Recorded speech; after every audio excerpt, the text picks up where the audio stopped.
N'hésitez pas à liker la vidéo si elle vous plaît et si vous êtes nouveau sur la chaîne, n'oubliez pas de vous abonner et d'activer la notification pour ne rater aucune de nos prochaines vidéos.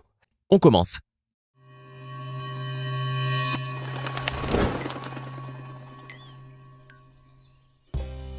Bonjour et bienvenue à tous. Les salaires des footballeurs professionnels ont évolué considérablement depuis ces dernières années, atteignant parfois des sommes astronomiques. Certaines stars du ballon rond perçoivent ainsi des émoluments qui défient l'entendement, comme c'est le cas de Neymar Jr. qui ne touche pas moins de 36,8 millions d'euros par an. Mais le fait d'être mieux payé que la reine d'Angleterre n'est pas sans conséquence sur la modestie de ces joueurs, qui en prend généralement un sacré coup et qui disparaît complètement au fur et à mesure qu'ils gagnent encore plus d'argent.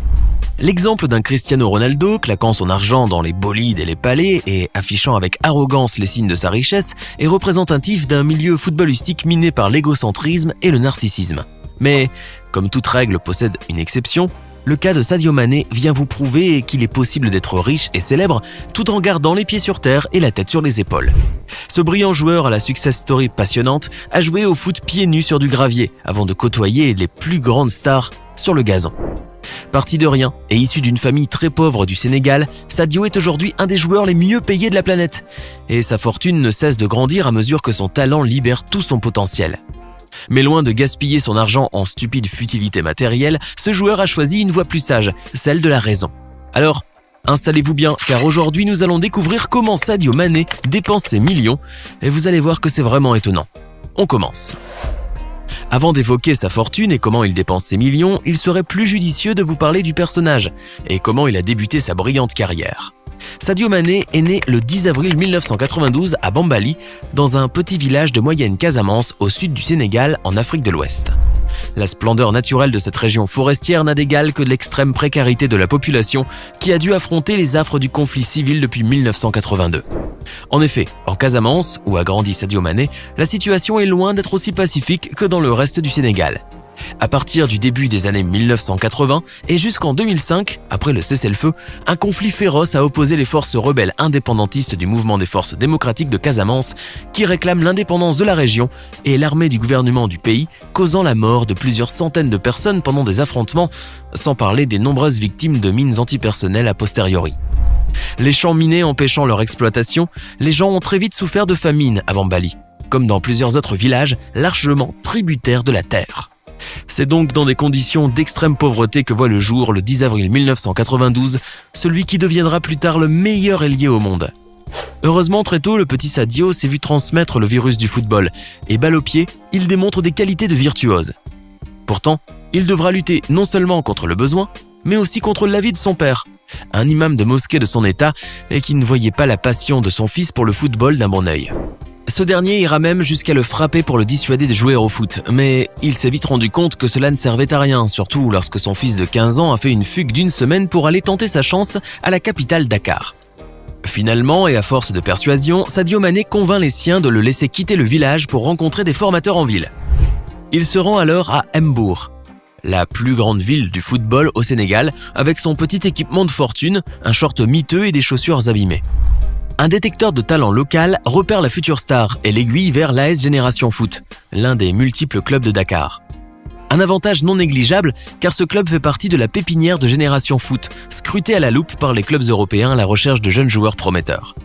Placé sur le côté de l'attaque, Sadio fait merveille et contribue à l'accession du club en 2e division sénégalaise au terme de la saison 2010-2011. Il rejoint alors la France et le FC Metz, conquis par son toucher de balle, toujours en partenariat avec Génération Foot.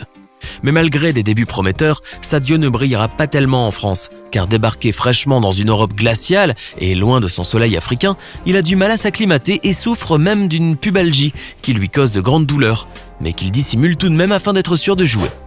Son potentiel n'échappe pourtant à personne et le Red Bull Salzbourg, conquis par le joueur, ne lésine pas sur les moyens pour l'acheter à Metz. Sadio signe ainsi avec le club autrichien en échange de 4 millions d'euros, alors 3e plus grosse indemnité de transfert dans l'histoire du FC Metz. C'est donc en Autriche que le natif de Bambali prend son essor et démontre l'étendue de ses capacités sur le terrain. Titulaire indiscutable, il dispute 87 rencontres et inscrit 45 réalisations, dont 3 triplés. Il termine alors la saison 2013-2014 comme meilleur buteur du club avec 15 buts, toutes compétitions confondues. Séduit par sa technicité et son incroyable énergie, les clubs du championnat anglais le convoitent et Sadio est alors transféré à Southampton pour un montant d'environ 15 millions d'euros. Révélant un talent hors norme sur les pelouses de la première ligue anglaise, Sadio est recruté par Liverpool qui débourse la coquette somme de 36 millions d'euros, faisant de lui le deuxième joueur le plus cher de l'histoire du club derrière Andy Carroll. Très vite, il convainc le public des Reds et s'impose sans trembler parmi le redoutable trio offensif composé de Salah, Firmino et Coutinho. Le milieu offensif de 27 ans laisse éclater tout son art et contribue à porter Liverpool au sommet, remportant au passage sa première Ligue des Champions en 2019 lors de la victoire 2-0 de Liverpool contre Tottenham. Le club remporte aussi la Supercoupe de l'UEFA contre Chelsea, lors d'une rencontre où Mané s'est distingué en inscrivant un doublé. C'est donc sans surprise que l'infatigable Sadio reçoit le prix du joueur africain de l'année 2019 et se place en 28e position dans le classement pour le soulier d'or. Une véritable consécration et aussi une belle ironie du sort pour un joueur qui a disputé ses premiers matchs pieds nus. Et oui, désormais Sadio fait partie des joueurs les mieux payés de la planète et son salaire chez Liverpool était jusqu'à présent de 9 millions d'euros par an. Mais depuis que le joueur a négocié un prolongement de son contrat jusqu'en 2023 avec Liverpool, ses honoraires pourront passer à 13 millions d'euros annuellement. Car le club veut blinder son joueur vedette, qui n'a jamais caché son ambition de jouer au Barça ou au Real Madrid, les clubs mythiques qui le faisaient rêver durant son enfance. Sadio Mané roule donc sur l'or, comme on s'en doute, avec un salaire hebdomadaire de plus de 250 000 euros, soit l'équivalent de plus de 35 000 euros par jour. Pourtant, malgré ces sommes fabuleuses, Sadio Mané demeure un modèle d'humilité et contrairement à la plupart des stars du ballon rond, il ne claque pas ses millions dans des bolides et des soirées tapageuses et ne se vautre pas dans un luxe ostentatoire et bling-bling.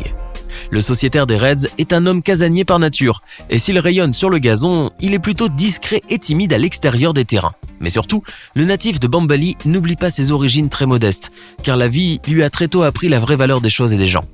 Sadio Mané a ainsi un rapport à l'argent qui reste très loin des stéréotypes des stars footballistiques de son acabit et ne montre ainsi aucun signe apparent d'opulence.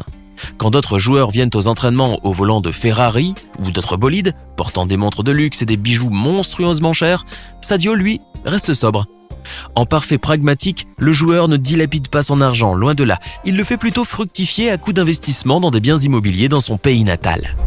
Après avoir mis sa famille définitivement à l'abri du besoin, Sadio s'est ainsi tourné vers sa communauté qu'il n'a jamais oubliée, soit dit en passant.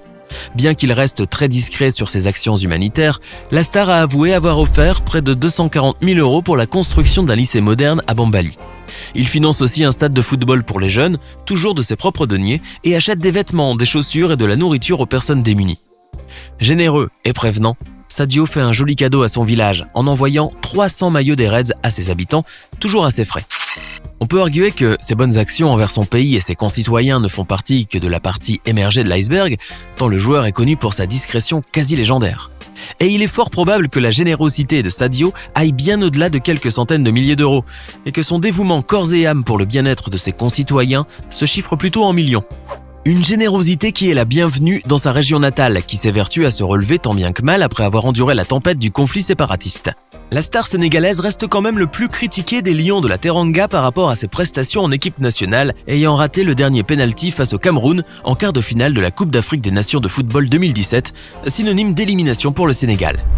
Le peuple sénégalais, qui aurait pu ainsi lui en vouloir de n'avoir pas conduit les Lions de la Teranga au sacre africain, a malgré tout facilement avalé la pilule, et son image n'en fut point ternie. Pour les Sénégalais, Sadio demeure cet enfant du pays qui n'a pas eu la vie rose mais qui a réussi sans l'aide de personne et qui n'oublie pourtant pas les siens. Son intégrité et sa grande modestie en ont fait un personnage charismatique et une fierté pour tout le pays.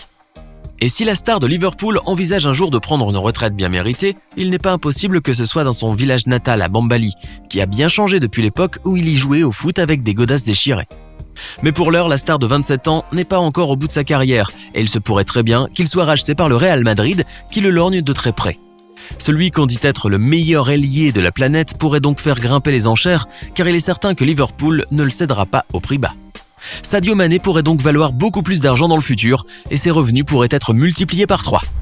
Une corne d'abondance renversée pour ce jeune issu de la misère la plus sévère mais dont on est certain qu'il va partager avec les autres tant son altruisme est devenu légendaire. Alors que pensez-vous de la belle épopée de Sadio Mané, qui l'a emmené du dénuement total à l'extrême richesse? Vous a-t-elle impressionné? Donnez-nous votre sentiment dans les commentaires. Ce n'est pas fini. Envie d'en voir plus? Regardez tout de suite une vidéo insolite, pleine de séquences incroyables et de découvertes inégalables sur la chaîne Eureka. Eureka est une chaîne consacrée aux listes insolites qui publie plusieurs fois par semaine des vidéos incroyables sur des sujets inédits. Cliquez tout de suite sur Eureka et découvrez maintenant la toute dernière vidéo de la chaîne. À demain!